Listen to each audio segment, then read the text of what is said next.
Rahayu Sagung Dumadi, Namo Buddhaya, Sabe Sata Bawantu Sukitata. Semoga semua makhluk berbahagia. Keluarga Dhamma TV, cahaya kehidupan hadir lagi di ruang keluarga Anda. Dan tentu harapan saya Anda semuanya dalam keadaan yang berbahagia, baik jasmani dan rohani. Tema kita kali ini yaitu tentang kasih sayang untuk menjaga keutuhan NKRI. Kasih sayang demi keutuhan NKRI. Dan bagaimana mungkin kasih sayang yang keluar dari hati sanubari seorang manusia bisa menjadi perekat bangsa? Apakah mungkin? Sedangkan kepentingan-kepentingan dari berbagai pihak itu berlainan. Nah, di sini nanti kita akan kupas, kita akan melihat bagaimana mungkinkah welas asih kasih sayang itu bisa memperekat kesatuan negara kesatuan Republik Indonesia tercinta ini. Baik, keluarga Dhamma TV, telah hadir di studio para tamu, para narasumber yang kompeten yang akan mengupas tentang welas asih demi negara kita ini. Yang pertama adalah Yang Mulia Bante Tejapunyo. Bante, selamat malam, Namo Buddhaya. Namo Buddhaya, selamat malam kepada Ibu Bapak saudara sekalian, kepada Romo Eko yang hari ini juga hadir, Bu Ani, dan juga kepada pemirsa dimanapun berada. Semoga semuanya selalu sehat dan tentunya harapan kami bisa menjalankan aktivitas rutinitas kewajiban tanggung jawabnya dengan lebih baik, lebih bijak, dan tentunya juga lebih berbahagia. Jadi hendaknya kita menjadi pribadi yang baik, sebagai anggota keluarga juga menjadi anggota keluarga yang baik, sebagai warga masyarakat juga menjadi warga masyarakat yang baik, sebagai warga negara, sebagai warga dunia. Mari kita semuanya bisa menjadikan diri kita menjadi pelaku sejarah untuk terwujudnya kedamaian, terwujudnya kebahagiaan yang menjadi harapan kita semua. Matur nuwun Bante. Waduh, Bante tadi sudah memberi sedikit apa-apa yang sudah akan kita kupas 1 jam ke depan. Dan tamu kita yang kedua adalah Bapak Eko Susilo. Rahayu. Rahayu, Bu Hani, juga para pemirsa Dhamma TV dimanapun berada. Di penghujung 2018 ini, semoga kita selalu bahagia dan bisa memayu hayuning budaya, memayu hayuning bangsa, dan memayu hayuning bawana. Nggih, matur nuwun nggih. Berkaitan dengan tema kita ini tadi, saya tadi sudah mendapat selentingan gitu ya, kita sudah mendapat sedikit dari Bante. Bante mengatakan kalau jadi warga negara, jadilah warga negara yang baik. Kalau menjadi keluarga, jadilah anggota keluarga yang baik. Kalau menjadi manusia, kira-kira begitu, jadilah manusia yang baik di planet bumi ini. Lah kalau misalnya tidak baik, Bante. Nah ini Bante tadi sudah memberitahu. Kalau misalnya ada yang tidak baik, Bante, apa ini akan berpengaruh pada teman-temannya? Misalnya saya tidak baik, apakah Bante, apakah Pak Eko terpengaruh dengan perilaku yang tidak baik? Monggo Bante. Baik, terima kasih untuk kesempatan yang telah diberikan. Jadi kita harus menyadari bahwa kita ini adalah salah satu makhluk yang tinggal di dunia ini, di alam semesta ini. Salah satu, yang artinya bukan satu-satunya ya. Banyak orang, banyak makhluk yang ada tinggal bersama dengan kita. Nah, tentu saja kita mengetahui dan menyadari dengan baik bahwa dari semua orang, dari semua makhluk yang ada itu ingin hidupnya damai, ingin hidupnya bahagia, seperti itu kan. Tetapi kedamaian yang menjadi harapan kita semua ini tidak akan bisa terwujudkan hanya oleh satu orang, tapi harus disadari dari semua orang, dari masing-masing pribadi untuk turut serta mewujudkan kedamaian itu. Jadi perlu kerjasama, perlu kesadaran bersama untuk kita bisa mewujudkan itu. Tetapi untuk merusak kedamaian itu cukup hanya satu orang. Gampang ya Bante ya Gampang. berarti. Nah makanya tadi kalau dikaitkan dengan apa yang ditanyakan Bu Hani, Nggih. dari apa yang kita lakukan kalau itu hal yang buruk, Nggih. itu sudah bisa merusak kedamaian. Yang pasti utamanya dirinya sendiri ya. Jadi kalau seseorang memiliki pikiran, tutur kata, perilaku yang buruk, Nggih. yang tidak sepatutnya dilakukan, yang tidak sesuai dengan norma-norma yang berlaku di suatu tempat, norma agama, tentu saja dengan melakukan hal yang tidak sesuai itu, yang tidak baik, yang tidak benar itu, akan membuat diri orang yang melakukan itu sendiri tentunya akan menderita, itu yang pasti. Kemudian karena dia tinggal di dalam sebuah keluarga, Nggih. kalau di dalam satu keluarga itu ada salah satu di dalam anggota keluarga perilakunya tidak baik, tentu akan memicu kondisi yang tidak baik pula di dalam keluarga itu. Mungkin terjadi pertikaian, pertengkaran seperti itu, yang dipicu oleh hanya satu orang. Jadi biasanya kan begitu ada orang yang bermasalah ini tinggal di suatu tempat, maka orang yang bermasalah ini tentu akan menimbulkan masalah begitu ya. Tapi kalau bagi orang yang tidak bermasalah mau tinggal dimanapun, saya rasa tidak akan menimbulkan masalah. Nah karena diri kita yang bermasalah begitu tinggal di sebuah keluarga, maka keluarga itu menjadi tidak harmonis, menjadi tidak tentram, tidak tenang, tidak bahagia seperti itu. Apalagi keluarga itu kan tinggalnya di dalam masyarakat. Nah, tentu saja dengan perilaku yang tidak baik, yang tidak benar, itu menjadi ancaman juga di dalam masyarakat, itu menjadi tidak harmonis, tidak damai, hubungannya dengan lingkungannya tidak baik, begitu kan. Nah makanya kalau kita melihat dampaknya itu bukan hanya kepada diri sendiri, tetapi juga kepada lingkungan yang terkecil, yaitu dalam keluarga, kemudian lingkungan yang lebih besar, yaitu kepada lingkungan masyarakatnya, yang lebih besar lagi kepada negaranya, begitu. Jadi kalau dihuni oleh orang-orang yang bermasalah, maka negaranya ini tentu tidak akan bisa mewujudkan kedamaian. Makanya yang kita perlu untuk lakukan, mari kita semuanya bisa menjadi pelaku sejarah untuk mewujudkan kedamaian yang diawali dari diri sendiri. Kalau misalnya mulai ada pikiran yang buruk, karena pikiran ini menjadi pemimpin, pelopor, pembentuk dari tutur kata perilakunya, ya kalau sudah muncul pikiran yang buruk harus diketahui, harus disadari, harus mampu untuk dikendalikan, harus mampu untuk dikikis, disingkirkan dari diri kita. Jangan sampai kita ucapkan, jangan sampai kita lakukan. Kenapa? Kalau kita melakukan itu, hidup kita sendiri menderita, orang lain yang mendapatkan perlakuan itu dengan seperti itu juga akan merasakan penderitaan. Nah, maka kalau ada yang negatif, yang buruk muncul, mari dengan keyakinan kita, dengan kebijaksanaan kita, dengan kemampuan kita, dengan kemampuan yang selalu kita latih, yang selalu kita pertahankan, selalu kita upayakan, ini diusahakan untuk dikendalikan. Jadi supaya nanti yang muncul itu adalah pikiran-pikiran yang baik, pikiran yang positif, pikiran yang berguna, bermanfaat, dan itulah yang harus kita kembangkan, itulah yang harus kita ucapkan, kita lakukan berkenaan dengan siapa saya, di mana saya, dan apa yang sepatutnya saya lakukan untuk sesuatu yang berguna, bermanfaat bagi lingkungan, bagi masyarakat, bagi bangsa negaranya. Jadi harus diingat bahwa semakin besar manfaat dari apa yang kita lakukan ini bisa dirasakan oleh banyak orang, tentu pahalanya juga akan semakin besar. Gitu, dan karena pahala kebaikan itulah kita akan memperoleh kebahagiaan lahir batin dalam hidup sekarang dan kehidupan yang akan datang. Kedamaian bisa sama-sama kita wujudkan di negara ini, begitu Bante ya. Baik, sekarang saya kepada Bapak Eko.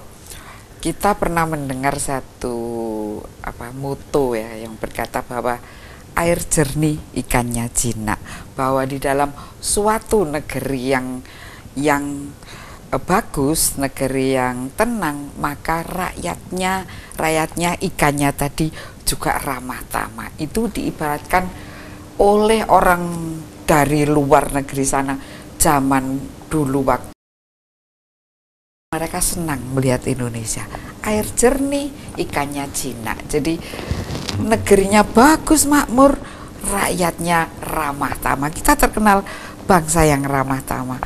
Monggo, menurut Bapak Eko, betulkah kita ini ramah tamah dan baik hati?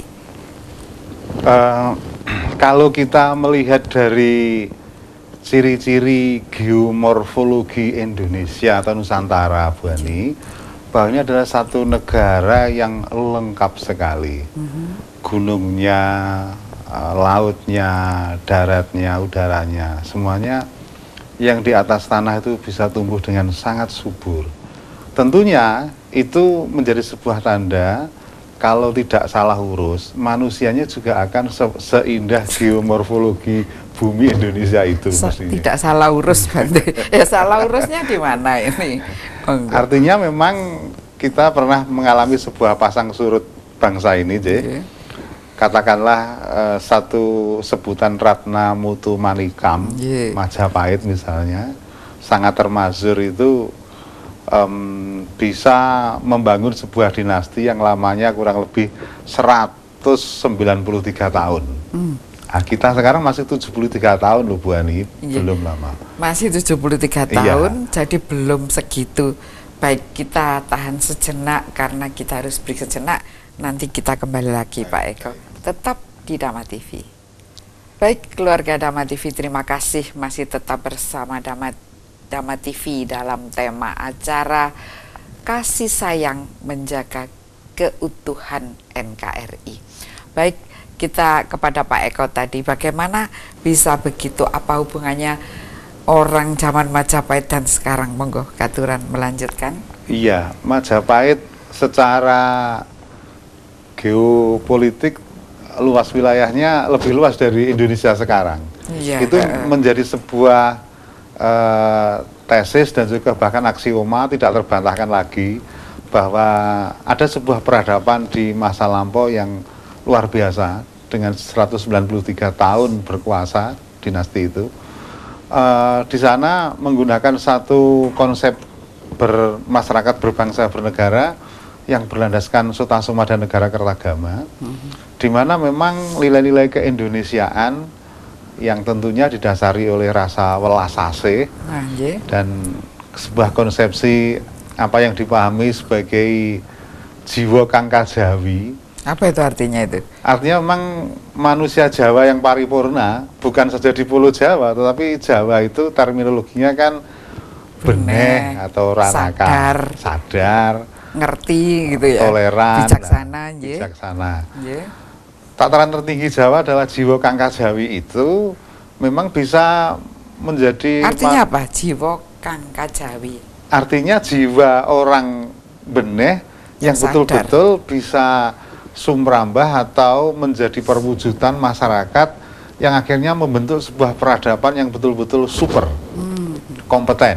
Nah, itu salah satu di dalamnya adalah dia menggunakan konsepsi welas asih yang luar biasa.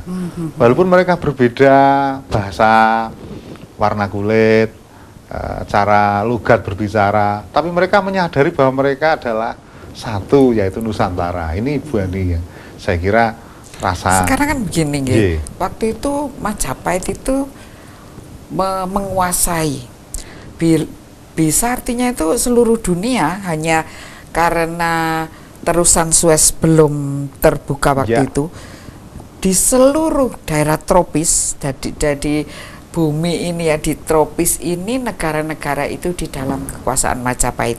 Sampai sekarang pun Filipina itu ada ini bekasnya itu ya, ada prasasti-prasasti Majapahit di sana. Bahkan mata uangnya itu ada yang namanya dalawang atau dluwang, yang artinya kita kertas ya. Itu adalah peninggalan logat-logat Majapahit ada di situ. Bahkan di Myanmar ya, kalau kita mau melihat peradaban Majapahit seperti itu. bagaimana bentuknya. Kita lihat di Thailand, di Myanmar, para pejabatnya itu naik gajah begitu ya Bante, yang pernah ke sana ya. Naik gajah dengan pakaian yang seperti itu, seperti begitu, itulah Majapahit. Itu masih ada sampai sekarang. Leres begitu ya Bante ya. Bante yang bahkan saya pengalaman ketemu seorang pemesan gamelan dari Myanmar, ketemu di daerah buat gamelan di Nganjuk, itu jumlah bonangnya nadanya persis dengan bonang Jawa, Laras Lokananta. Cuma perbedaannya di sana ditabuh oleh 2 orang.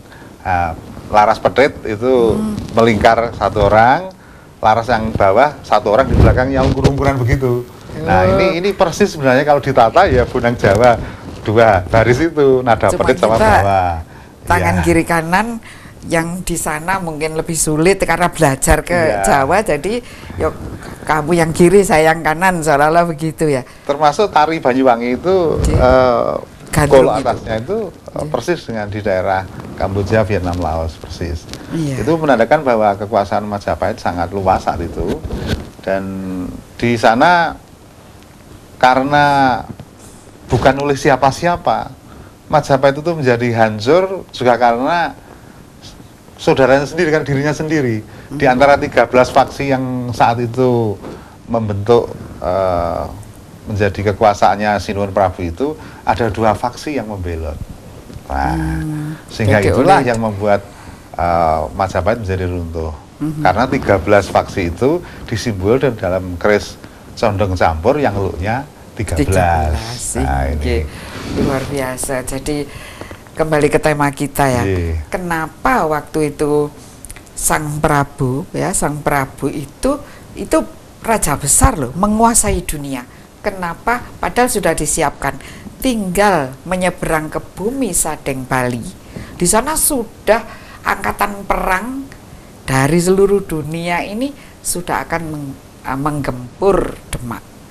Tapi beliau dengan kesadaran bahwa kalau saya bukan negarawan ya, karena beliau seorang negarawan, beliau mengatakan, oke lah, saya saja yang dikecek, saya saja yang harus masuk menjadi orang taklukan dari Demak, karena demi cinta kasihnya kepada rakyatnya, demi welas asihnya kepada rakyatnya, mau jadi apa kalau saya biarkan ini perang.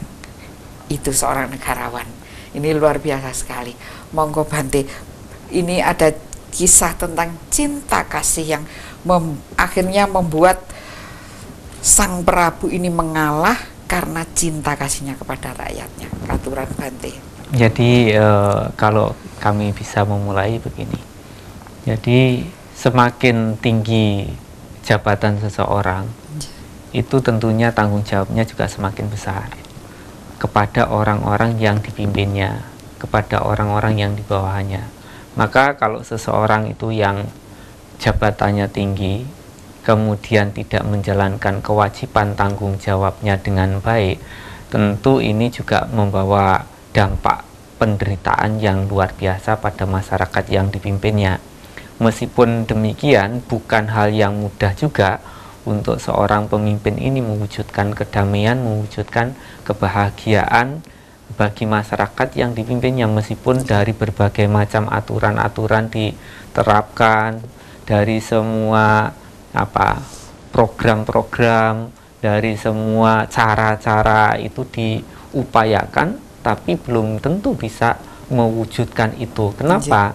Ya ini kan program pemikiran dari seorang raja untuk bagaimana mewujudkan kedamaian, mewujudkan kesejahteraan bagi masyarakatnya. Tapi bagi masyarakat yang dipimpinnya ini bagaimana? Mau tidak mengikuti dari apa yang sudah menjadi program ini.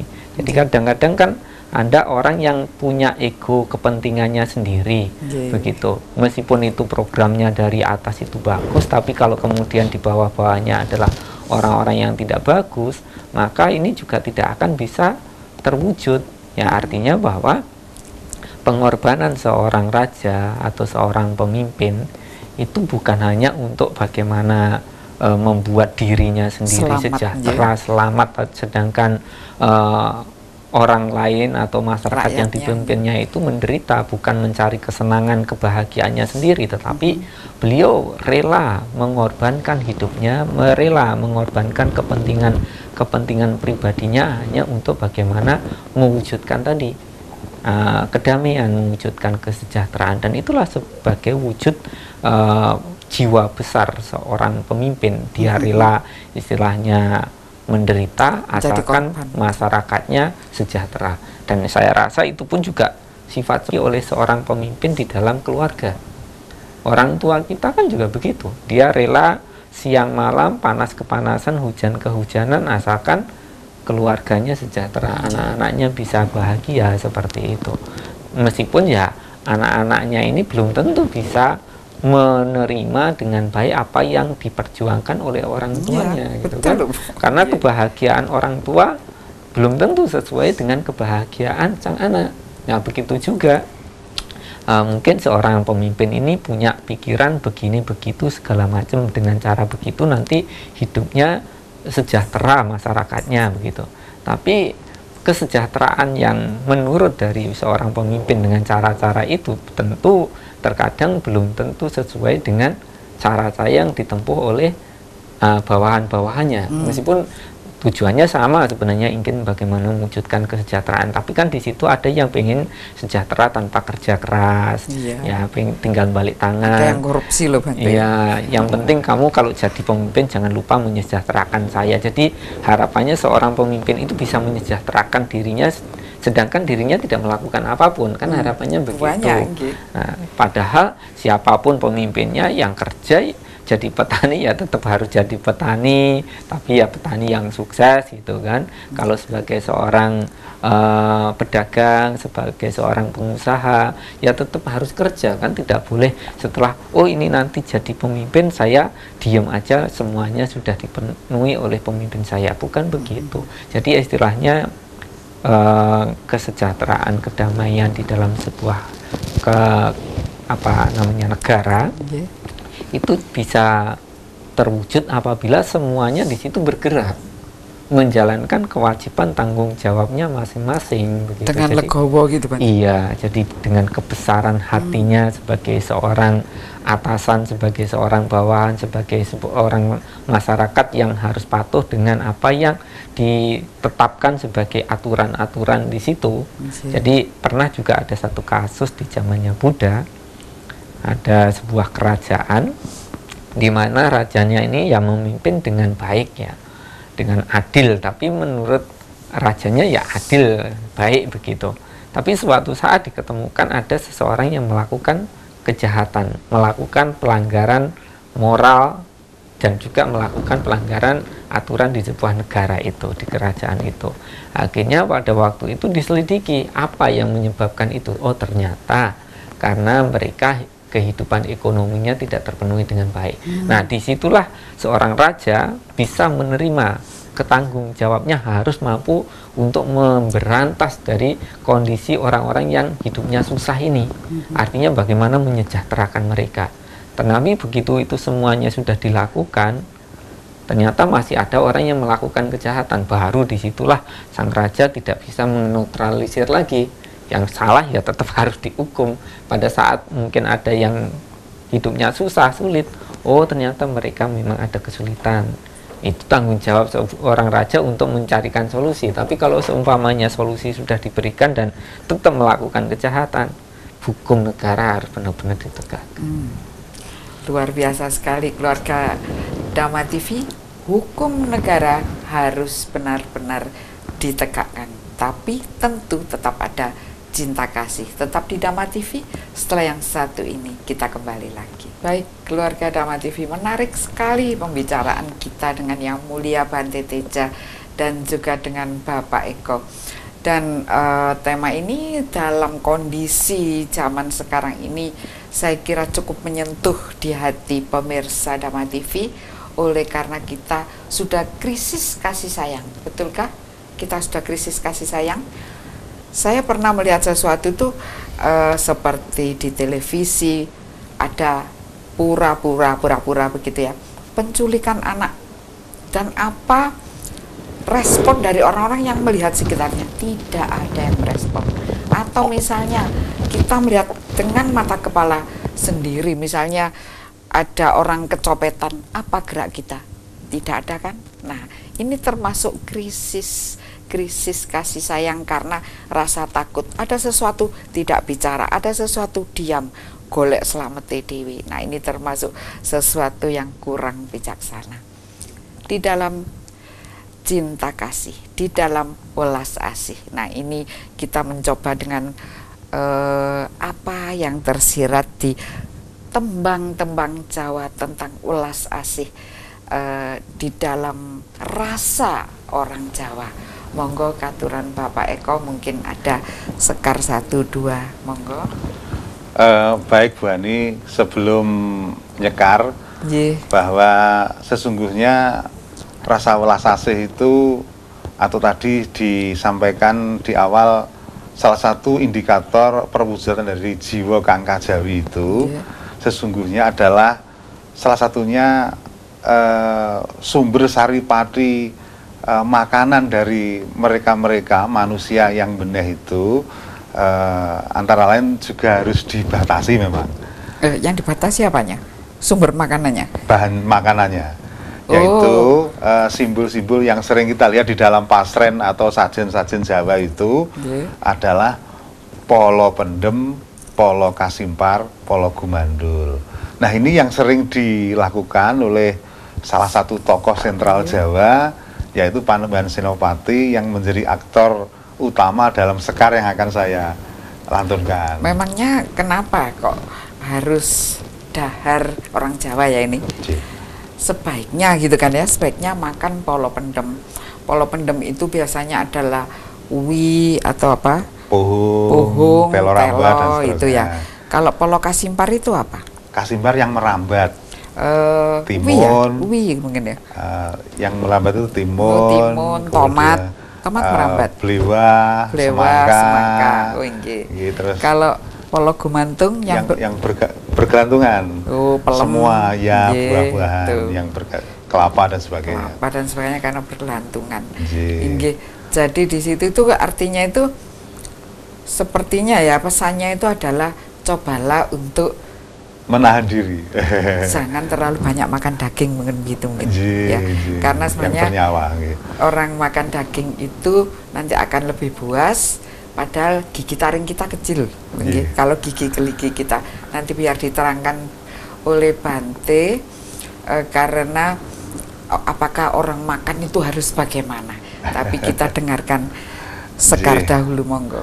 Sebelum saya sekarkan, memang derajatnya seperti di gunungan itu, gunungan wayang Jawa itu, kalau bisa polo pendem, polo kasimpar, polo gumandul itu semakin ke atas derajatnya, semakin mendekati disimbolkan burung merak.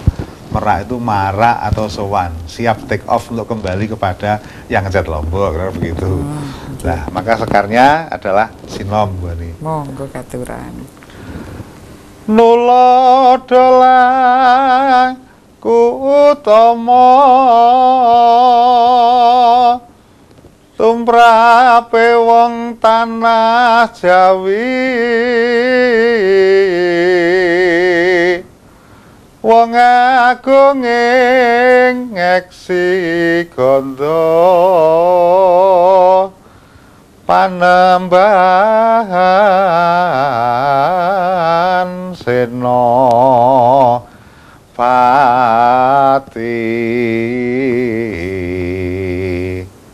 Kepati Hamarsudi, Sudanen Hawalan nafsu,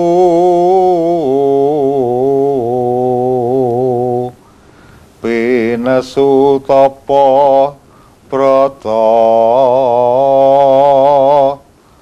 tanapi ing siang ratri,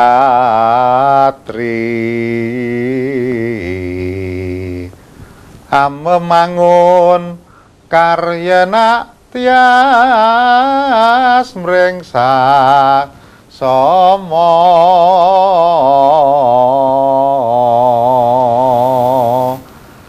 memangun karya Tias Mriksasomo itu adalah esensinya adalah melasase, jadi memang gawe senenge liyan gitu nggih. Gawe senenge liyan.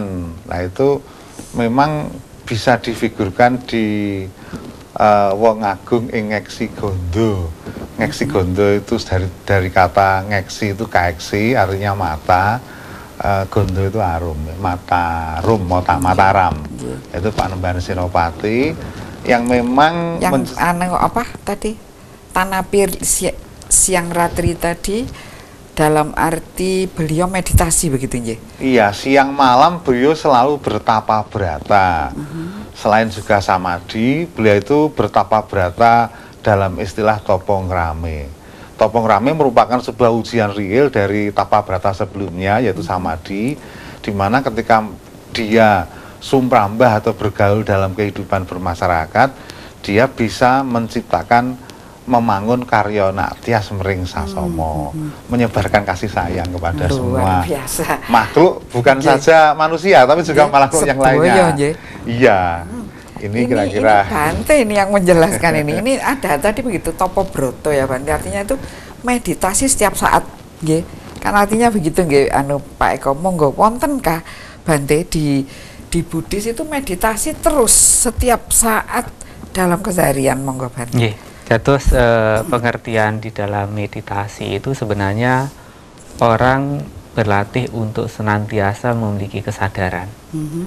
Jadi kesadaran bukan hanya pada saat kita duduk diam, sebenarnya kesadaran di dalam pikiran kita, kesadaran di dalam tutur kata perilaku kita, di dalam keseharian kita, mau kita berdiri, berjalan, duduk ataupun berbaring, mau kita beraktivitas atau apapun, itu hendaknya kita melakukan dengan penuh kesadaran, karena memang bukan sebuah jaminan bahwa kotoran batin itu tidak akan muncul dikala kita tidak semedi.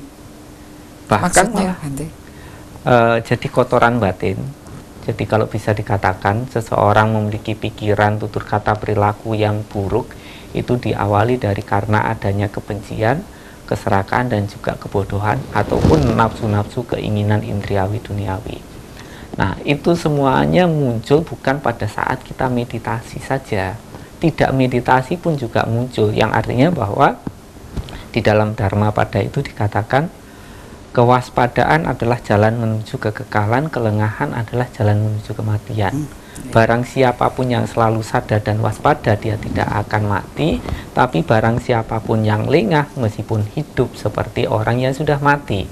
Nah, kalau kita berbicara di dalam Karanyamita Sutta, dari semenjak kita sadar, yang artinya terjaga, terbangun dari tidur kita, dari mulai itulah kita harus memiliki kesadaran. Makanya dalam Dhamma pun juga dianjurkan untuk kita selalu sadar di dalam menjalankan sila, moralitas, ya. Jadi istilahnya sila sangwara, menjaga, merawat moralitasnya kita supaya tidak berpikir buruk, bertutur kata buruk, berperilaku buruk, atau kalau dijabarkan lagi tidak menabrak paugeraning urip, yaitu tidak melanggar latihan kemoralan tadi.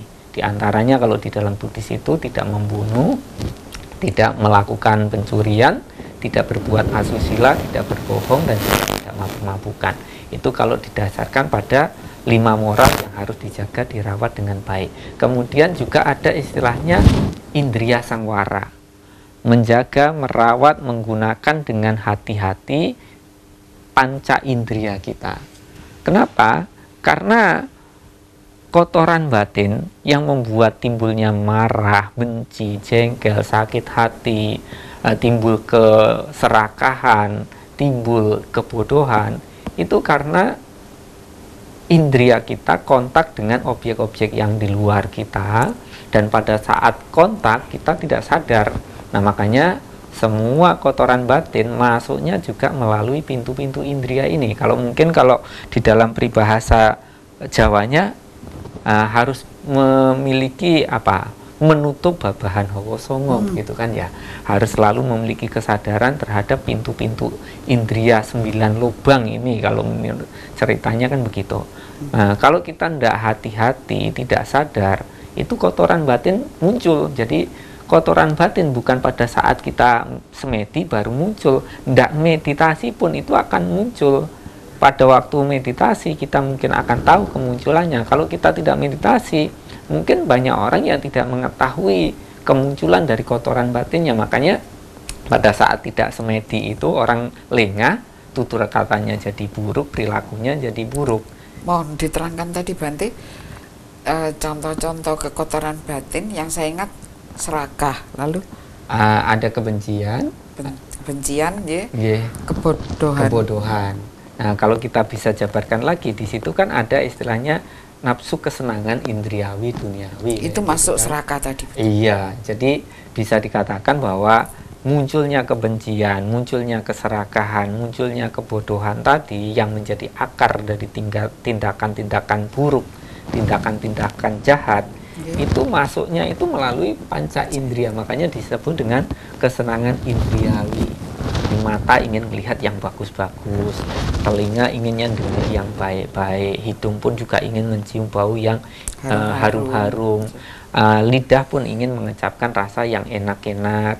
Ya, kalaupun kita bersentuhan ya ingin merasakan sentuhan yang halus-halus begitu kan. Nah, itu semuanya kan istilahnya bisa menimbulkan keterikatan, kemelekatan, keinginan untuk memiliki.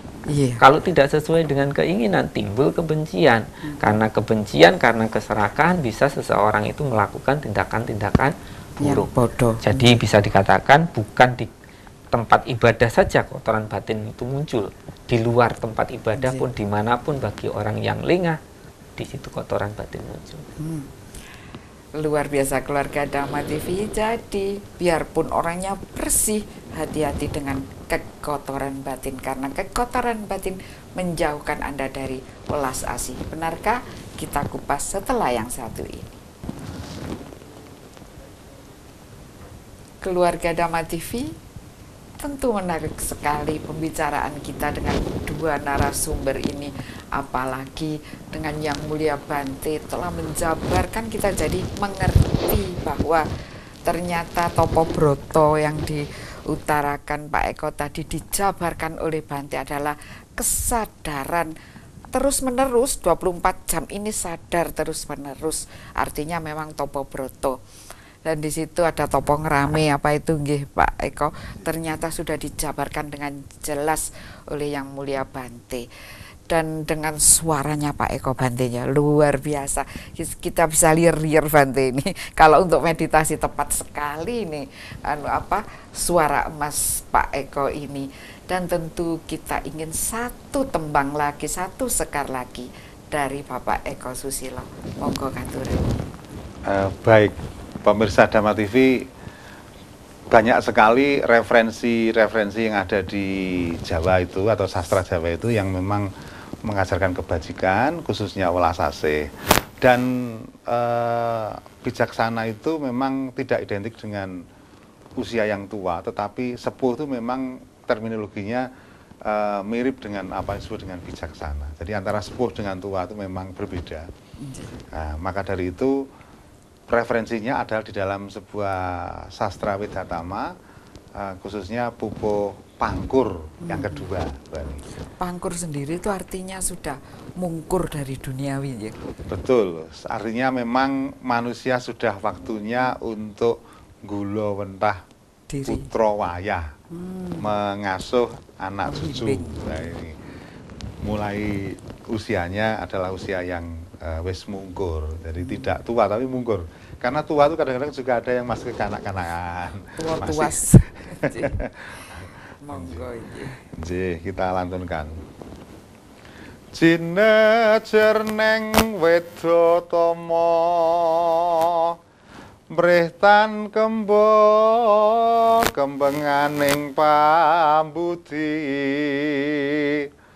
mongko nadyan tuwa pikun yen tan mikani rasa yakti sepi asepolir sepasamun samangsaning pakumpulan gonyak ganyuk ngleling semi.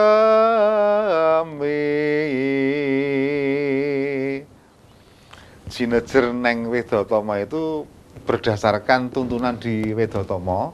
Wedo itu ajaran, Tomo itu Tomo. Mrih kembo kembenganing pambudi, artinya agar jangan miskin pengetahuan. Mongko nadyan tuwa pikun, walaupun tua usia, yen tan mikani rasa, niscaya kosong jika tidak memahami rasa sejati. Yakti sepi lir sepah samun. Sepolir sepah samun artinya niscaya kosong, tiada berguna. Seperti ampas itu, sudah tidak ada isinya sama sekali. Samang saling pasamuan, di dalam setiap pasamuan itu pertemuan atau di dalam masyarakat, pergaulan, maka gonyak ganyuk ngeliling semi akan memalukan dirinya sendiri. Karena dia seperti tidak yakin dengan apa yang diyakininya atau yang di perilakunya itu tidak gitu ya, melakukan lah. Barangkali ada dua indikator Jawa itu, yaitu yen ora luput pangucape ya luput tumindahe. Kalau ndak luput perkataannya ya luput tindakannya. Berarti luput pemikirannya itu. Nah, itu tadi seperti yang Bante uraikan bahwa ketika orang itu tidak bisa terjaga 9 lubang dalam dirinya atau Babanowo Songo, maka pasti akan lepas dan kurang kontrol serta tidak baik apakah itu tutur kata maupun perbuatannya. Atau tidak bisa membangun karya naktia spring sasomo seperti halnya yang diajarkan oleh Panembahan Senopati. Jadi selalu tidak enak bagi orang lain ya, ya membangun naktias ini kan ngenakno lian. Gitu, membuat orang lain bahagia begitu. Jadi dari ini tadi monggo Bante dipun jelasaken dengan yang tadi Bante bahwa welas asih itu akan mampu mengerem apa tadi ya, mengerem kekotoran batin. Monggo Bante katuran.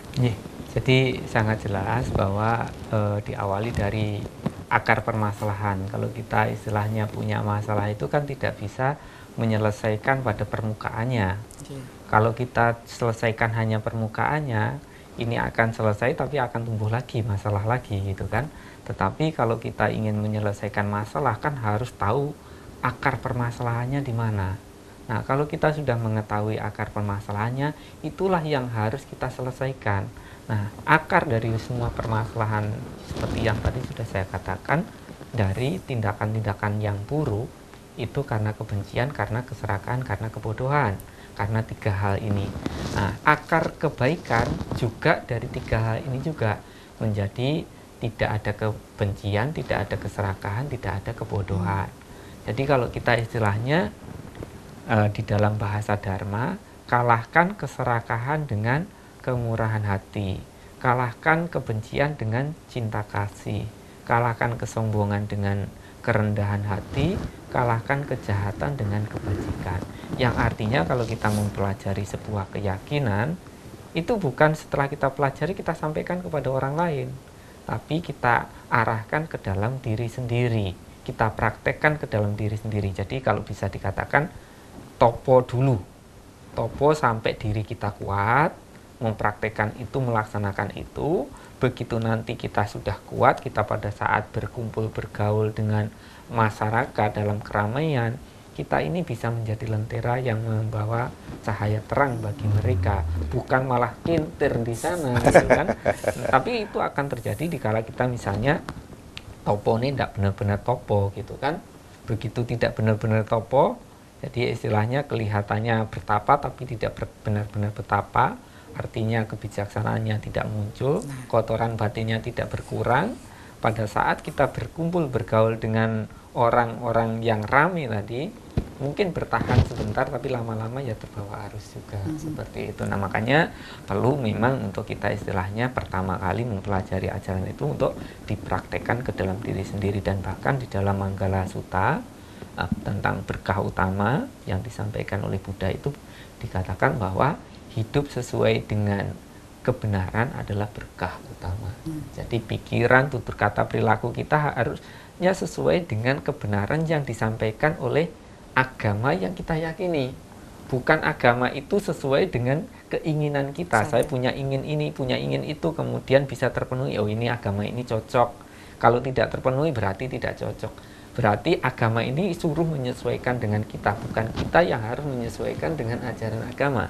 Padahal kalau kita menjadi penganut dari sebuah keyakinan, kita ini yang harus mengikuti, mencontoh, mentoladani apa yang diajarkan dari ajaran agama itu. Nah, makanya begitu kita mempraktekkan, melaksanakan itu, yang harus kita pastikan bahwa muncul, berkembang pikiran-pikiran yang penuh dengan cinta kasih. Kalau kita mau bertanya, siapa sih orang di dunia ini yang tidak mencintai, menyayangi hidupnya?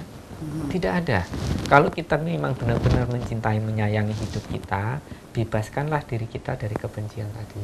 Caranya bagaimana? Dengan menumbuhkan cinta kasih dalam diri kita. Kalahkan kebencian dengan cinta kasih.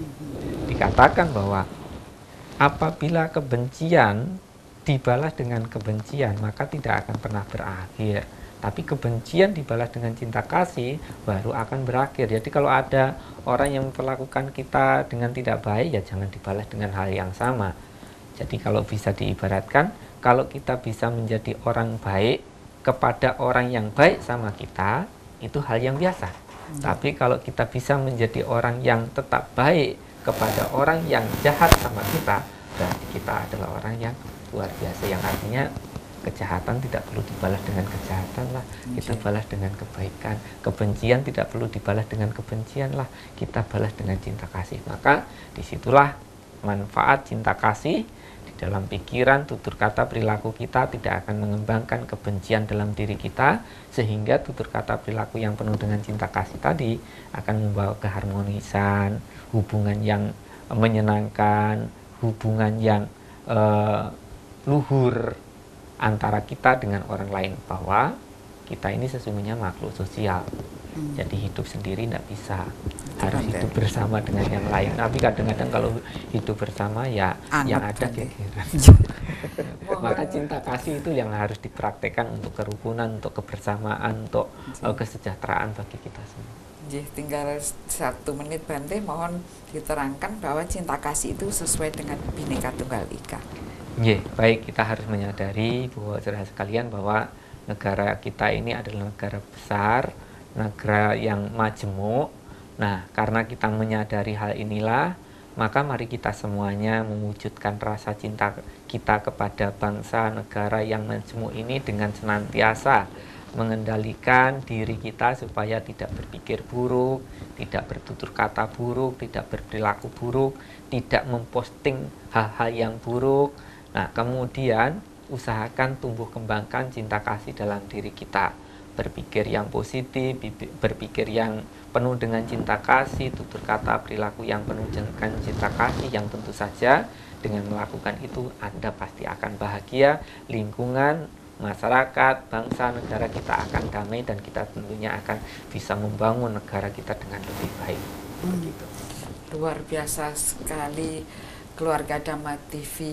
Seorang biku berpikir juga tentang keutuhan bangsa ini agar menjadi lebih baik. Kapan-kapan kita minta doanya agar biku, Theravada semuanya berdoa untuk keutuhan NKRI. Saya kira itu sering didoakan ya Bante ya. Terima kasih Yang Mulia Bante. Terima kasih Bapak Eko. Kita sudah berada di penghujung waktu dan kita saatnya untuk pamit mundur. Saya Hani Sonyarudi beserta seluruh kerabat kerja mohon pamit. Sampai jumpa pada Jumat yang akan datang. Semoga Bhinneka Tunggal Ika tetap ada di dalam welas asih demi keutuhan NKRI. Rahayu.